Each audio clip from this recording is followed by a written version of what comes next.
Bonjour à tous, bonjour à toutes.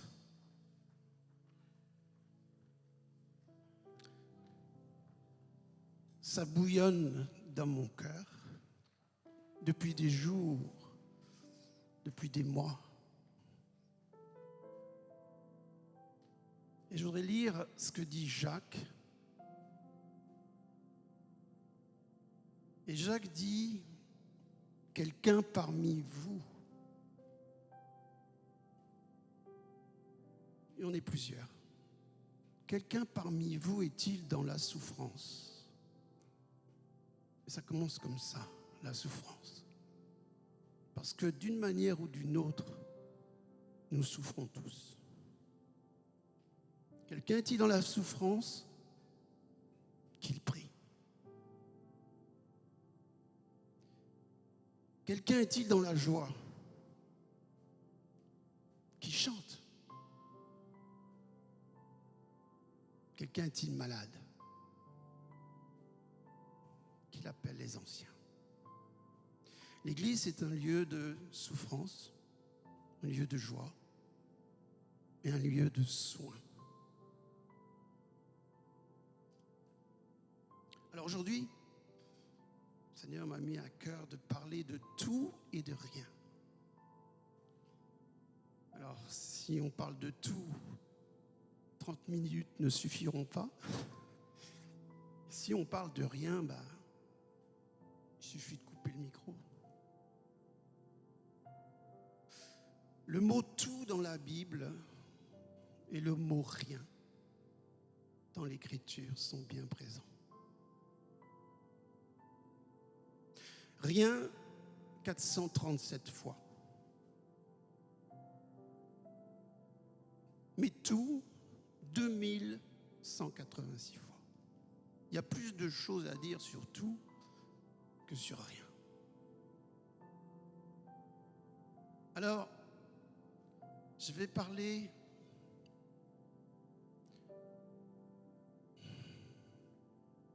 de tout, mais forcément, je suis obligé de me limiter. Et on va passer au rien. Vous savez, c'est une formulation qu'on trouve dans l'Écriture, dans Jean. Tout a été créé par lui.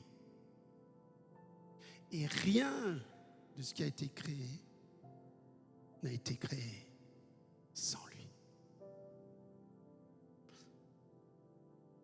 C'est catégorique. C'est radical. Il n'y a pas d'entre-deux. C'est tout ou rien. Et cette formulation, on la trouve aussi dans Luc. Dans la bouche de Jésus. Écoutez bien. Écoutez bien. Je vous ai donné tout pouvoir sur toute la puissance de l'ennemi et rien ne pourra vous nuire.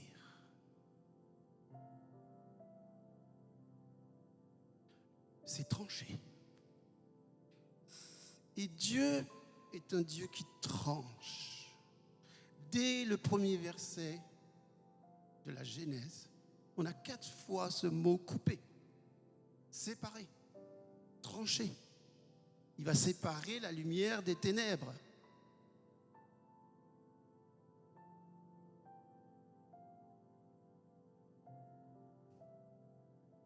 À la fin, il va séparer les boucs et les brebis.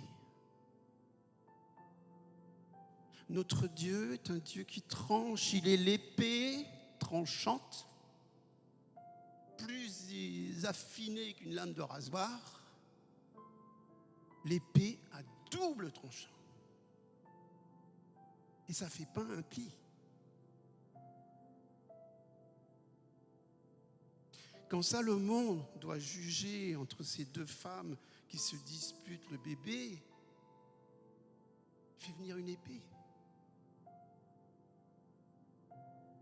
L'épée va trancher et révéler la vérité.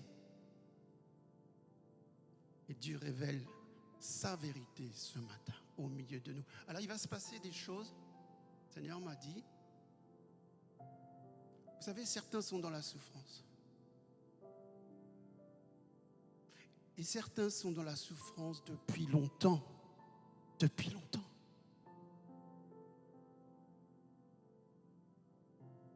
D'autres sont dans la maladie depuis longtemps. Alors le Seigneur m'a parlé et m'a dit, voilà, aujourd'hui, ce matin, dans ce lieu, il va y avoir changement. Et on a parlé de ce mot changement. Et je rebondis dessus. Comme quoi tout est guidé. Alors oui, aujourd'hui, ça ne sera plus comme hier pour certains.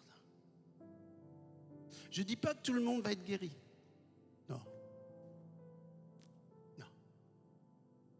Mais certains vont l'être définitivement, irréversiblement.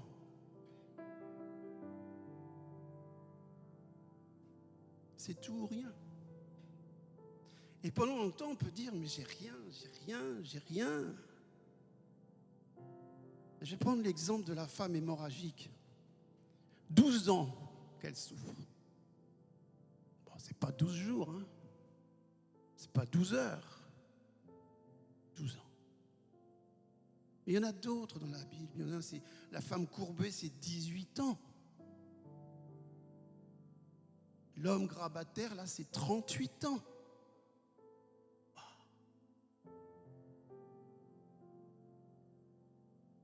Et personnellement, j'ai beaucoup souffert.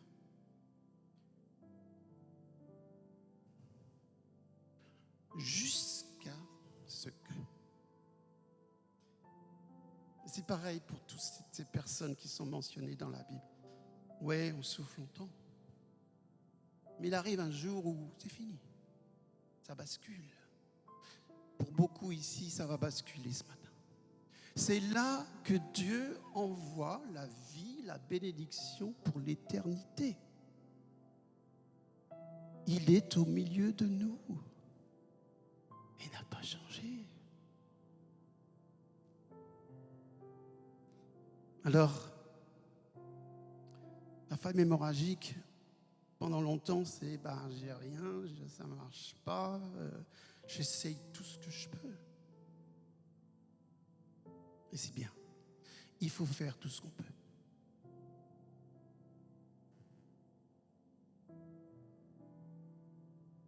C'est ce que Jésus a dit. Elle a fait ce qu'elle a pu. Alors oui, faire tout ce qu'on peut. Et mettez-vous à la place de cette femme. Il faut que je touche le vêtement de Jésus. Bon, déjà, ça a dû lui coûter quand même certains efforts. Il faut y aller. Et là, c'est la foule.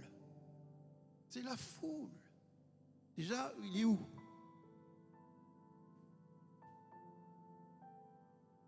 Puis tiens, voilà, je le vois. Mais il est encore loin. Et j'ai mal. Et j'ai mal. Elle le voit. Quoi, il est à 20 mètres. Allez, il faut que j'y aille. Et elle se fait un chemin, elle se fraye un chemin parmi les gens. Et vous savez, quand on est comme ça, quand on n'est pas bien, il y a plein de pensées qui nous assaillent. Il va falloir les dégager. Il va falloir se frayer un chemin dans le mensonge, dans la contre-vérité. Et la contrariété est toujours là. Le vent contraire, il est toujours là. Et elle va se frayer son chemin. Et puis tiens, ça y est, je le vois. Bon, il est de dos, mais c'est quand même bien. C'est lui. Donc, imaginons qu'elle soit à 5 mètres de lui. Je suis à 5 mètres. J'ai toujours mal. J'ai toujours mal. J'ai toujours rien. Mon problème n'est pas résolu. J'ai toujours rien. 4 mètres, 3 mètres, 2 mètres, 1 mètre. Je touche, je le touche, je l'atteins. Et là, je passe de rien à tout. Ce que Dieu fait est parfait. Donc, dans cette histoire, il y a besoin de persévérance. Et si cette femme est dans la Bible, c'est parce que oui, elle est un exemple. Exemple de persévérance, d'endurance et de foi. Sans la foi, on n'a pas grand-chose. Donc là, on est de rien à tout. Une pleine guérison.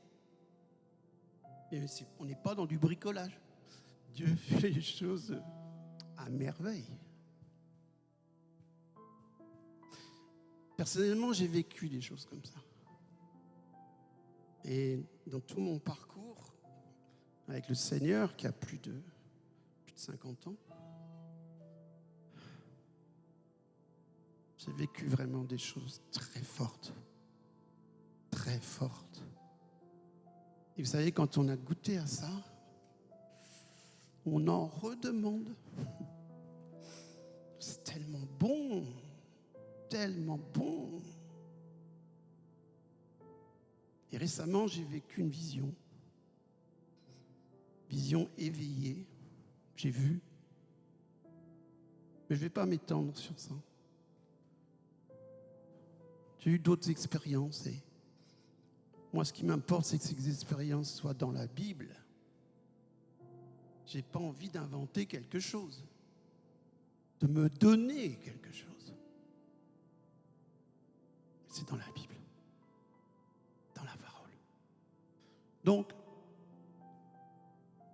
ma zone de confort, c'est la parole de Dieu. Je suis bien dans la parole. Et je l'aime. Alors, on est dans le rien à tout. Mais on peut passer aussi du tout à rien. Job.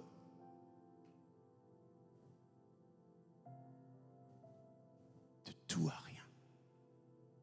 Plus grand-chose.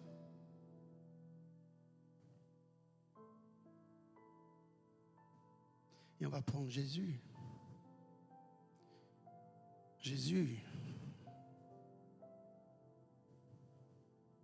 qui a tout. Tout. Il renonce à tout pour nous sauver.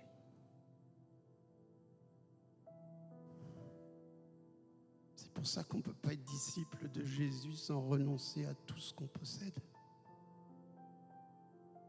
Et là, on passe de tout à rien. Et Jésus va dire, psaume 22, tu me réduis à la poussière de la mort. Et un autre verset, je n'ai pas le temps ce matin, mais qu'il faut vraiment méditer, creuser. Je suis un ver, je ne suis plus un homme.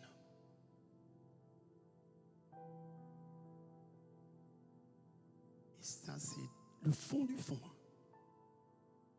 Le fond du fond. Mais parce qu'il a connu le fond du fond, Dieu va l'élever au-dessus de tout. Absolument tout. Sauf son Père. Voilà, il restera quand même toujours cette prééminence du Père.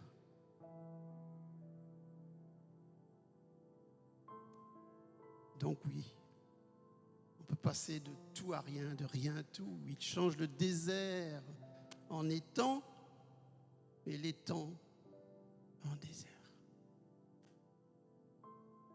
Voilà notre Dieu. Et Dieu n'est pas un Dieu en demi-teinte.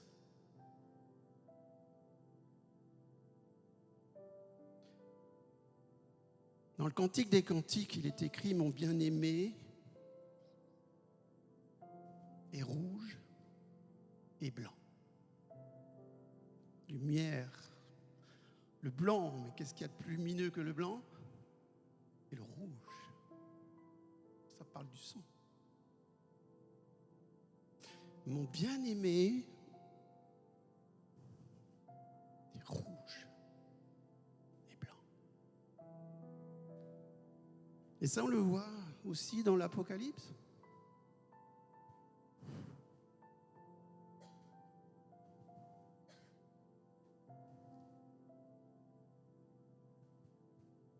Et nous qui sommes faits à son image, on est rouge et blanc.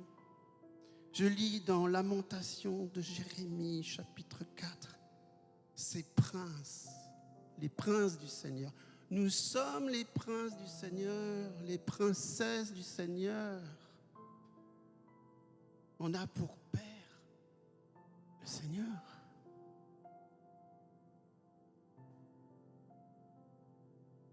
Et elle est belle, la belle aumière. Elle est belle. Vous êtes beaux. Vous êtes des princes. Vous êtes des princesses. Alors, quand on est prince et princesse, on se comporte comme des princes et des princesses. Mais ça, c'est un autre sujet. Ces princes étaient plus blancs que la neige. Faites comment pour faire plus blanc que la neige? Bon. Plus blanc que le lait. Là, on a du blanc, du blanc, du blanc. Puis on va avoir du rouge. Ils avaient le teint plus vermeil que le corail. Leur figure était de saphir. Et j'ai regardé le saphir. J'ai trouvé un saphir à 31 000 €. Une petite pierre, hein, comme ça, qui vient de Madagascar. Oh, quelle merveille! Quelle merveille! Et là, on est dans le rouge, mais un rouge presque céleste. Hein. Voilà. Nous qui sommes faits à son image, nous sommes rouges et blancs. Vous savez, il est dit que leur figure était de saphir, c'est-à-dire leur figure est rouge. Et je sais que mon visage ce matin est lumineux et radieux.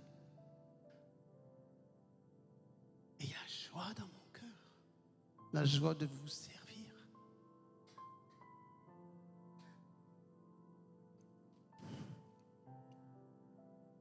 Alors, on va reprendre un autre exemple. Je n'espère pas faire trop long, mais je n'ai même pas de montre. Voilà, c'est Jean 21. Les disciples vont pêcher, mais ils ne sont pas 12, hein, ils sont 7. Et on est après la résurrection. 7. Et Jésus leur dit « enfants », parce qu'encore une fois, nous sommes des enfants, pour l'instant. Il dit « enfants, avez-vous quelque chose à manger ?» La réponse, non. On n'a rien trouvé. On a pêché toute la nuit, mais bon, rien. Ah, encore un rien. Et Jésus leur dit, jetez vos filets du côté droit et vous trouverez. Et là, on passe de rien à 153 sardines? Non. 153 grands poissons. Grands poissons. À 7, ça fait à peu près une vingtaine chacun. Bonne journée de travail quand même. Et ils sont bénis dans leur profession. C'est notre lot. Et je sais que certains sont bénis dans ce qu'ils font au travail. Donc on passe de rien à tout. Et il y en avait 153. 153, ça fait 1 plus 5 plus 3, ça fait 8. 8. C'est le chiffre du nouveau monde, de la nouveauté, du recommencement. Vous savez, le 8e jour, c'est quand? C'est le lundi. On a fait notre semaine de 7 jours. Le lundi, demain, ça redémarre. Et là, on est dans un renouveau. Ils sont 7. Chiffre de perfection. Ils sont 8. Ils reçoivent, voilà, 153. Ça fait 8. Et puis, au-dessus de tout ça, ils ont le Seigneur ressuscité avec eux. Wow. On ne peut pas faire plus. Hein. Et là, on est dans le rassasiement. Ils sont comblés. Ils sont rassasiés. Et Dieu nous veut ainsi. Il est venu pour qu'on ait la vie et qu'on l'ait en petitement, chichement, le petit bazar, quoi, la survie même. Mais non, ça c'est du mensonge. Il veut que nous ayons la vie. Et il rajoute et qu'on ait la vie en abondance. Quand on lit, quand on récite, quand on dit le psaume 23, ma coupe déborde. Là, il faut que ça... Voilà notre Dieu, voilà notre lot, voilà notre partage en Christ. La Bible dit, nous avons tout pleinement, pas petitement, pas faiblement, tout pleinement au Christ.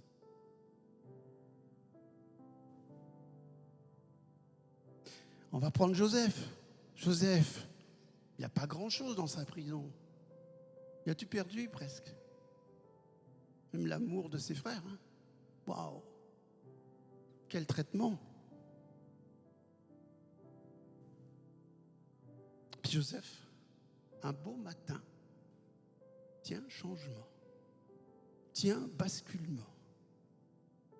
Il passe de pratiquement rien à Premier ministre. Yo, yo, yo.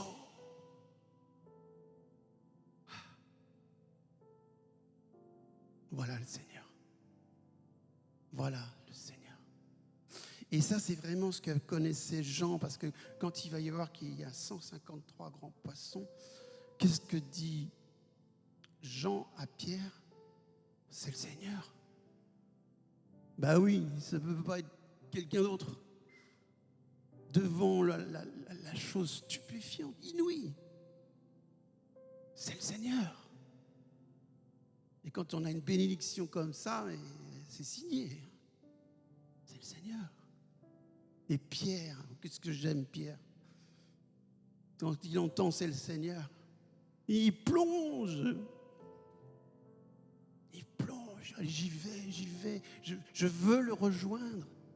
Je veux être avec lui. Je veux l'entendre. Comme j'ai dit, quand on a goûté une fois, on en redemande. Mais les autres, ils sont restés dans la barque.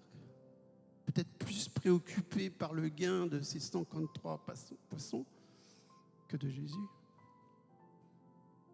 Et ça m'amène à cette réflexion, et qui est très importante, que chacun doit se poser cette question.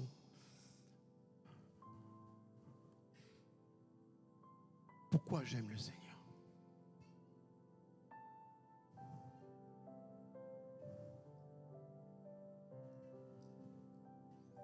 savez, j'avais entendu à propos de cette question le Seigneur me dire,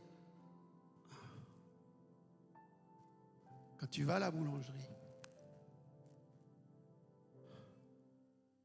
bien sûr, on aime bien le pain bien frais, tranché ou pas.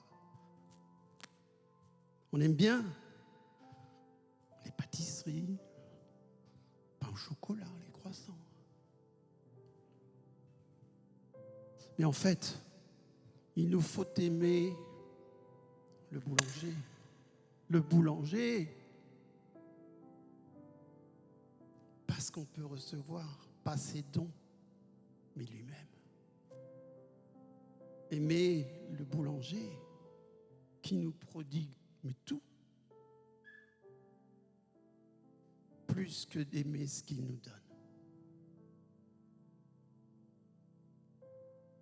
Déjà, ça sanctifie. Parce qu'on est tellement fixé sur ce que j'ai, sur ce que j'ai pas, sur ce que j'aurais dû avoir. Non. On reste fixé sur lui. Alors, on est encore dans le tout et le rien avec les disciples.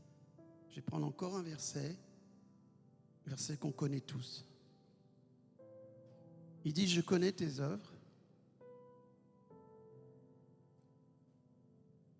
Puisses-tu être froid ou bouillant? Il n'y a pas de demi-teinte. Il n'y a pas de mélange. C'est radical.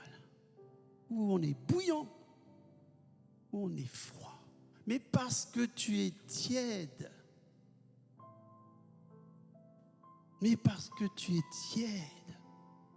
je te vomirai de ma bouche. Vous savez, ce n'est pas des paroles en l'air, ça. Ce n'est pas du vent.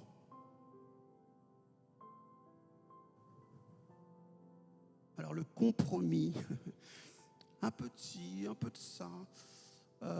Non, que ton oui soit oui, oui, oui. Que ton non soit non, non. Mais pas oui, mais non, mais l'entre-deux, quoi. Non. Et si on est comme ça, la fin de ça, elle est même déjà définie dans la parole. C'est Élie qui dit, jusqu'à quand clocherez-vous des deux côtés?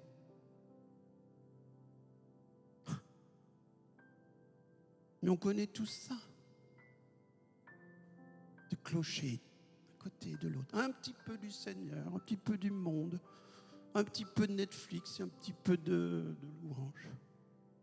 On connaît ça.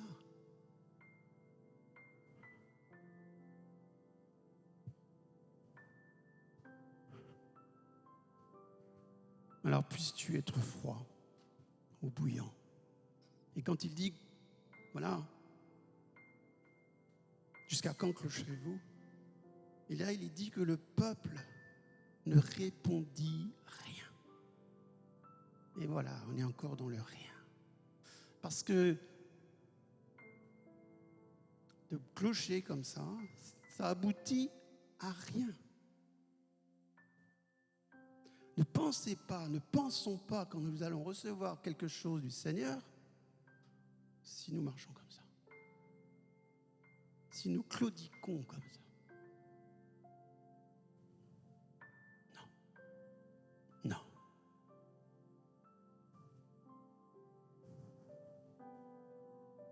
Alors je vais encore prendre un verset, si j'ai encore le temps. Parce qu'après, j'aimerais vous montrer un petit film.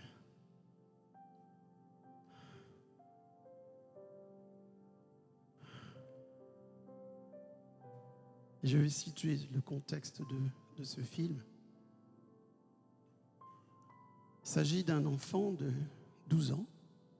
Ça se passe en 2017, en pleine période d'élection présidentielle. Et c'est un Bangladais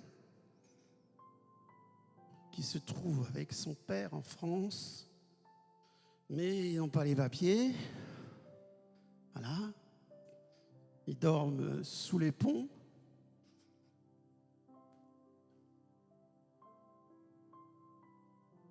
Et grâce du Seigneur, cet enfant de 12 ans est un prodige au jeu d'échecs. Et il va passer de l'échec, des échecs à la réussite. Et qu'est-ce qui se passe? Ben voilà, il va être hébergé dans une famille, il va recevoir quand même un petit peu de sous pour survivre. Et puis, voilà, il rentre dans un club d'échecs en France. Et puis, alors il s'appelle Fahim. Et ils ont fait un film qui date de 2019. Il est plus sur Netflix depuis cette semaine. J'ai eu juste le temps de prendre un extrait. Et qu'est-ce qui se passe? Il se passe que cet enfant va devenir champion de France. Mais il n'y a pas les papiers. Normalement, c'est dehors. Hein. Et puis, vous allez voir ce qui va se passer. Il est hébergé par une dame qui s'appelle Mathilde et qui fait tout pour cet enfant, qui fait tout pour le papa. Et le papa, il a été expulsé de son pays parce qu'il avait des problèmes. Il était opposant politique avec ce qui se passait au Bangladesh. Donc voilà, il trouve refuge en France. Et là, c'est là où je veux en venir. Et vous allez bien écouter ce que dit cette femme. Et elle s'adresse à François Fillon, Premier ministre de l'époque. Et voilà. C'est bien ça. France Inter, bonjour. Bonjour, c'est pour une question. Oui, une question pour le Premier ministre, pendant le journal.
Dame G5 deux fois, Dame F6 et Dame G5.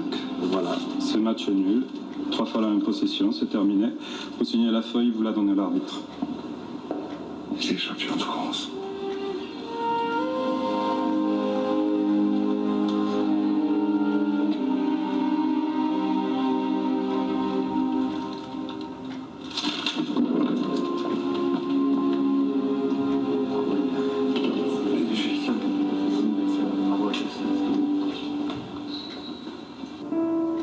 Votre question a été retenue. Vous allez pouvoir passer à l'antenne.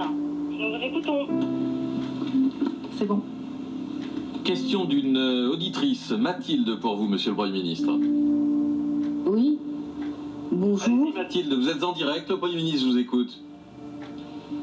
Il y a un jeune joueur d'échecs bangladais, SDF, sans papier, qui vient de gagner le championnat de France des moins de 12 ans. Lui et son père, ils vivent dans la rue et ils sont expulsables.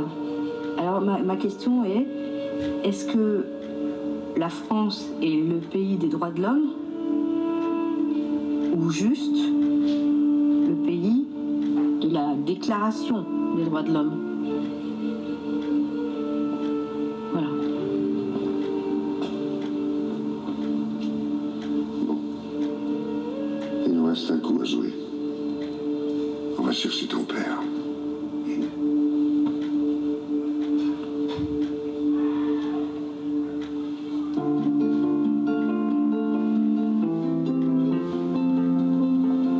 Être en situation irrégulière sur le territoire de la République française, comme d'ailleurs sur le territoire de n'importe quel autre pays européen.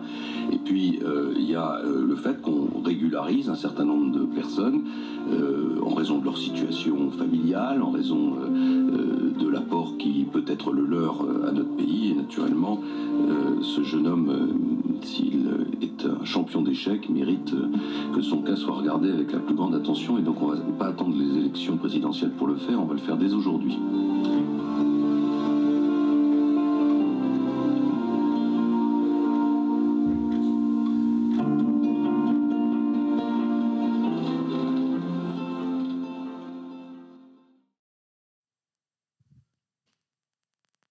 Alors, la France est-elle le pays des droits de l'homme ou juste la déclaration des droits de l'homme? Pour moi, ça a fait tilt, cette question. La Bible est-elle juste un livre de déclaration? Par ses meurtrissures, nous sommes guéris?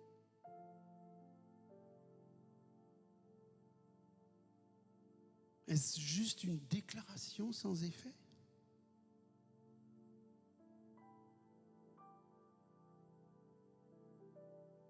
La Bible est le livre des livres. C'est de là que vient le mot bibliothèque. Mais c'est le livre qui surpasse tous les livres. Et moi, je veux vivre ce livre. C'est un livre à vivre. Je suis tellement reconnaissant de vivre ce qui est écrit. Et là, le petit Fahim, ça y est, paf, réglé, du tout au rien. Et aujourd'hui, il a 19 ans et il continue ses études de commerce.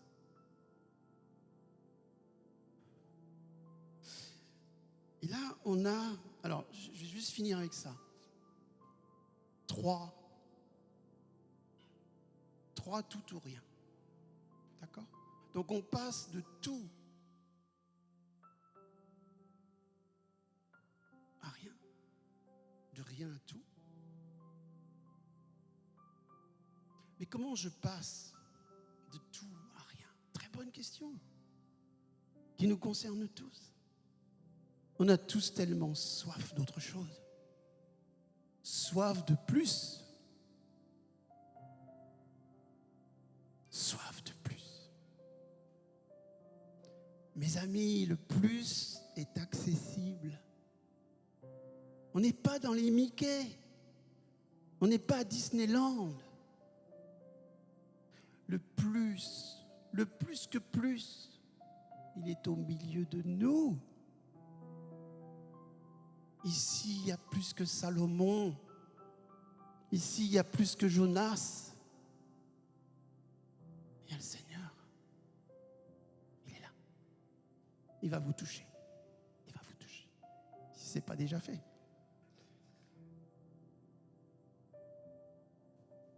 Alors, on passe de tout, de rien à tout par l'obéissance à la parole. L'obéissance précise à la parole. Jetez le filet du côté droit, c'est précis. Et vous trouverez. On passe de rien à tout par l'obéissance à la parole. L'obéissance de la foi. J'aime cette expression. On passe au plein pouvoir par l'écriture. Et ça, c'est Luc 19 qu'on a lu tout à l'heure. Et je fais vite, donc je vous ai des pouvoirs sur toute la puissance de l'ennemi, et rien ne pourra vous nuire. Voilà. Mais les disciples, 70, ils reviennent, ils sont tout contents. Oh, ça marche. Ça marche. Et que dira Jésus? Ne vous réjouissez pas de ce que les démons vous sont soumis. Ne vous réjouissez pas de ce que vous faites. Vous êtes capable de faire. Mais réjouissez-vous parce que vos noms sont écrits dans les cieux. Mon nom, prenez le vôtre, il est écrit. Et pas par une main humaine, il est écrit. Et là, on est vraiment en haut. Nous sommes des célestes. Voilà. Je suis céleste. Donc, capable de ça, parce qu'il est écrit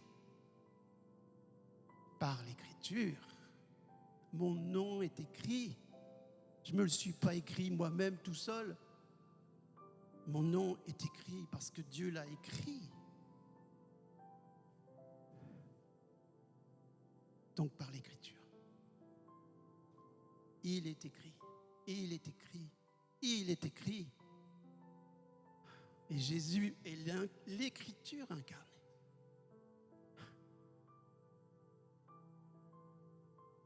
Et puis dernièrement, on passe de tout à rien par la naissance, la nouvelle naissance, la renaissance.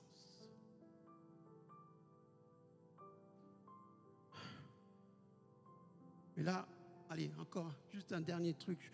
Je vous promets, je ne vais pas faire plus long. Je m'arrête parce que voilà, le temps est compté, ce qui est fort dommage. Mais c'est comme ça. Je vous lis ce qui est arrivé à Paul. Et Paul va passer de tout à rien par le droit. Nous avons des droits en tant qu'enfants de Dieu. Et il faut les connaître.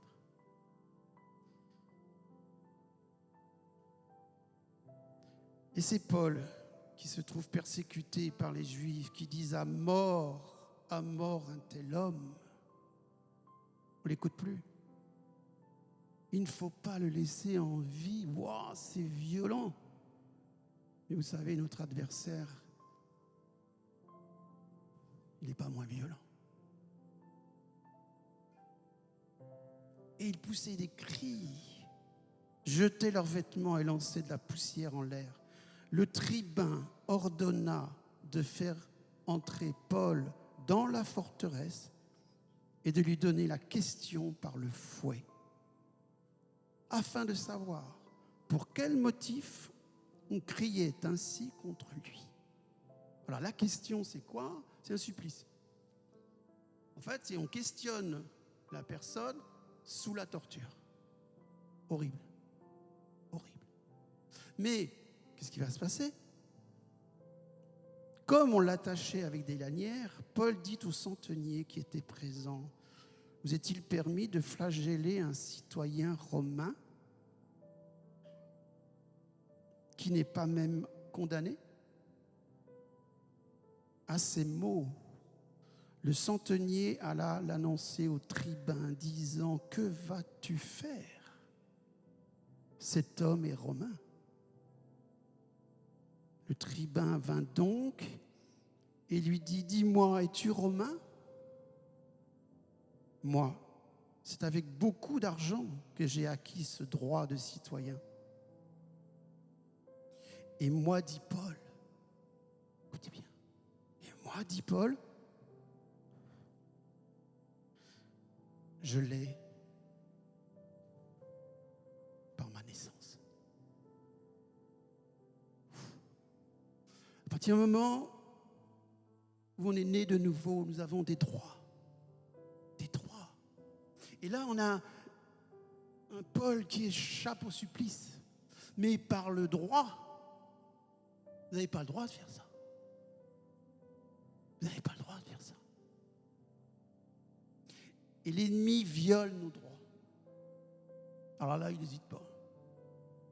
Et on se fait balader. Balader. Il faut connaître nos droits. Et il faut les faire valoir. C'est ce qu'a fait le Fahim, là. Ah, je suis en France, bon, les droits de l'homme, tac. Et il faut une parole d'autorité. Ça a été celle de François Fillon. Ça a été décrété dans la journée même. Aujourd'hui, toc, on n'attend pas demain. Dis un mot et mon serviteur est guéri. Voilà. Maintenant, vous allez, et on va obtenir ces choses par la foi. C'est par la foi que nous devenons ce que nous ne sommes pas. Je prends juste ce verset. C'est par la foi qu'Abraham devint père d'une multitude, mais il devient ce qu'il n'était pas. Je deviens quelqu'un d'autre, je change par la foi. Par la foi. Par la foi, pour la foi. De la foi. Et l'inverse est aussi valable. Sans la foi, mais j'ai rien. Je suis baptisé, je ne suis plus condamné. Je ne me baptise pas, je suis condamné. Et il n'y a pas d'entre-deux. Hein. Je vais prendre un petit peu d'eau, puis je vais juste tremper un pied, puis je vais l'enlever, puis... Oh! Oh! Il nous faut être radical. Radical. Pas d'entre-deux. Pas de demi-teinte. Voilà ce que je voulais vous dire ce matin. Voilà ce que voulait vous dire, nous dire le Seigneur ce matin.